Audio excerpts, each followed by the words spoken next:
Alors que la science, depuis des décennies, nous explique la catastrophe qui est en cours, il est maintenant, pas dans 2 ans comme le dit l'ONU, pas dans 10 ans comme le disent les plus sages, maintenant, nécessaire de prendre les mesures radicales. Je crois qu'il faut quand même rappeler que pour nous autres êtres vivants, membres de la grande tribu des vivants, la seule attitude sérieuse, c'est précisément de tenter de continuer à sauvegarder la vie. Aujourd'hui, pratiquement plus personne ne doute de la réalité et de la dramaticité, pourrait-on dire, du changement climatique. Plus personne ne doute de l'extinction des espèces. Il n'y a presque plus de négationnistes. Ils sont ridicules, ils sont discrédités. Donc nous savons qu'un génocide contre la vie est en cours et pourtant nous ne faisons rien.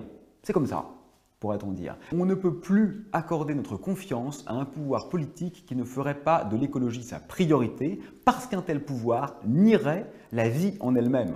On ne peut pas être gouverné par des gens qui nient la vie, c'est pas possible, personne ne souhaite ça. Donc nous avons voulu rappeler dans cette tribune que toute politique qui n'était pas prioritairement écologique était aujourd'hui caduque, parce qu'elle était tout simplement un crime contre l'avenir. Je pense qu'il faut des mesures coercitives. On ne peut pas continuer à faire semblant de laisser entendre que tout est compatible avec tout.